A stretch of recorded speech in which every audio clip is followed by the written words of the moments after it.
यानंतर एक breaking news आहे। सांगलीच्या आष्टीमध्ये राडा झाला। आष्टीमधील स्ट्रॉंग रूम बाहेर तुफान राडा झाल्याची माहिती समोर येते। कालच मतदान प्रक्रिया ही पार पडलेली आहे आणि त्यानंतर स्ट्रॉंग रूम मध्ये ईव्हीएम मशीन ठेवण्यात आलेले आहेत आणि त्याच स्ट्रॉंग रूमच्या बाहेर हा राडा झाला। ही दृश्य आपण बघू शकतोय। पोलिसांचा मोठा बंदोबस्त आपल्याला दिसून येतोय। पोलिसांची संख्या मोठी आहे, पण त्याच वेळेला हे जे कार्यकर्ते आहेत तेही मोठ्या संख्येने या ठिकाणी आपल्याला दिसून येत आहेत आणि त्यांच्यामध्ये काहीतरी वाद होत असल्याचं आपल्याला या दृश्यांच्या माध्यमातून दिसतंय। तर हा राडा सुरू आहे स्ट्रॉंग रूमच्या बाहेर। त्या स्ट्रॉंग रूम मध्ये ईव्हीएम मशीन आहेत, ज्या ईव्हीएम मशीन मध्ये काल मतदारांनी आपला जो कौल दिलेला आहे, आपल्या पसंतीच्या उमेदवाराला तो कैद आहे आणि 21 डिसेंबरला निकाल लागणार आहे।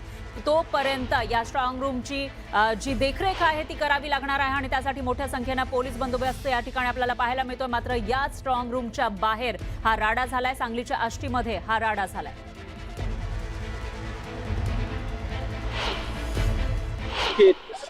काल दिलेल्या संध्याकाळच्या रिपोर्टमध्ये एकूण मतदान ज्या झालेल्या रिपोर्टमध्ये 33,328 वोटर्स हे त्यांनी एकूण दिलेले होते। एकूण वोटर्स किती दिलेत बघा।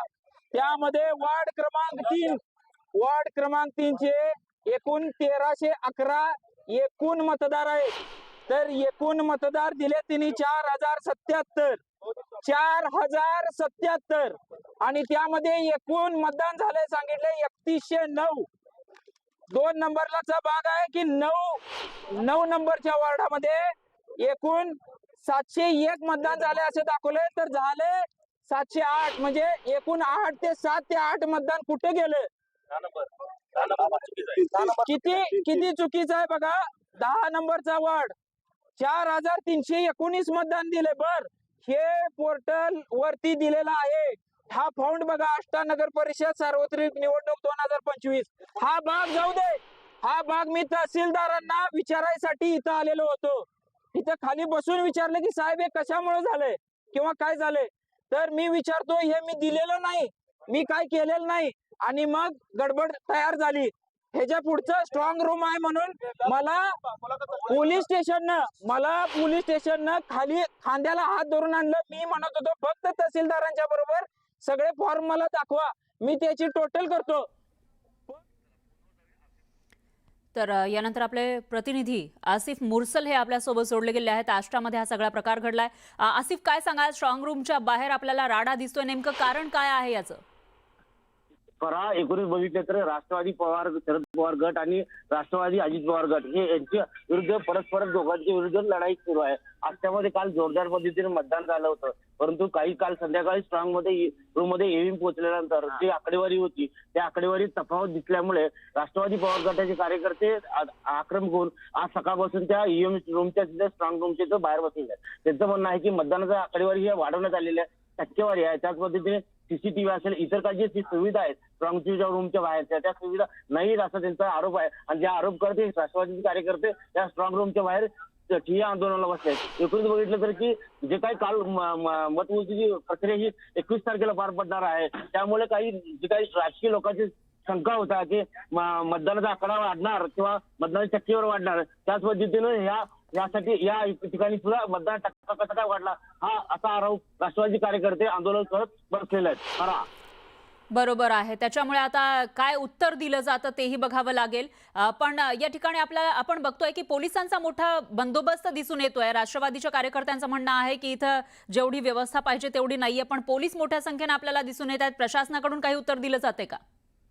प्रशासन अजून नाही आहे। प्रशासन ह्या दोन्ही लोक समोर जे लोक आले त्यांची समजूत काढण्याचा प्रयत्न करत आहे आणि त्याच पद्धतीने थोड्याच वेळात ज्यावेळी राष्ट्रवादी कार्यकर्ते तहसीलदारांना भेटायला गेले होते, पण पोलिसांनी त्यांना उचलून आणून खाली बसवलं, त्यामुळे पूर्ण पुन्हा एकदा राष्ट्रवादी कार्यकर्ते आक्रमक झाले। पण या थोड्याच वेळात जे काही प्रशासकीय अधिकारी आहेत त्यांच्याशी आम्ही बोलण्याचा प्रयत्न करणार आहोत, पण अजून कोणी आमच्याशी बोललेलं नाही आहे, पण त्यांचा बोलण्याचा आम्ही प्रयत्न करत आहोत।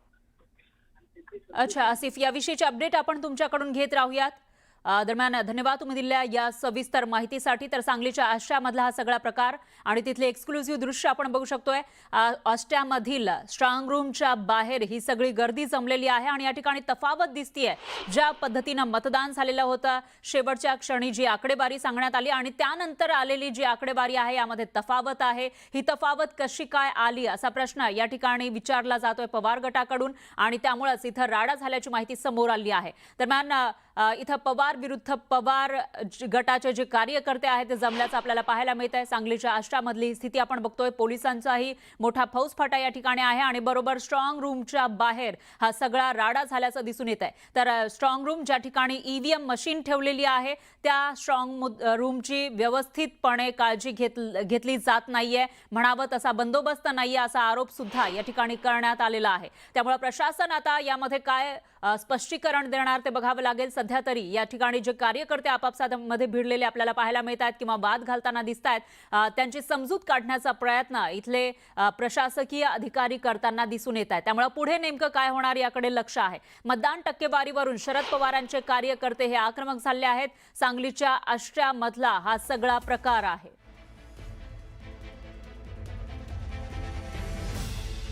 कालच मतदान झालेलं होतं आणि ज्यावेळेला मतदान झालं त्यावेळची जी आकडेवारी होती आणि नंतर आलेली आकडेवारी यामध्ये तफावत असल्याचा आरोप करण्यात आलाय.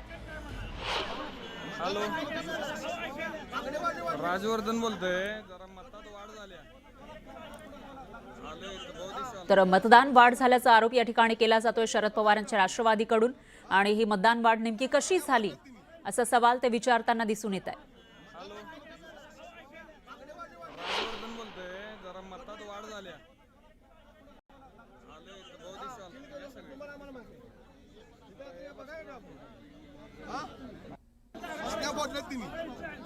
तर सांगलीच्या आश्रमामध्ये हा सगळा प्रकार घडलेला आहे. या ठिकाणी आपण बघू शकतोय मोठ्या संख्येनं कार्यकर्त्यांची गर्दी आपल्याला पाहायला मिळते. विशेष म्हणजे शरद पवारांच्या राष्ट्रवादीचे हे कार्यकर्ते आहेत आणि यावर प्रतिक्रिया देण्यासाठी सदाभाऊ खोत हे आपल्यासोबत जोडले गेले आहेत. सदाभाऊ खोतजी, आपण बघतोय या ठिकाणी मोठ्या संख्येनं कार्यकर्ते जमलेत आणि त्यांचं असं म्हणणं आहे की मतदान वाढ झाली आहे. तुमची काय प्रतिक्रिया?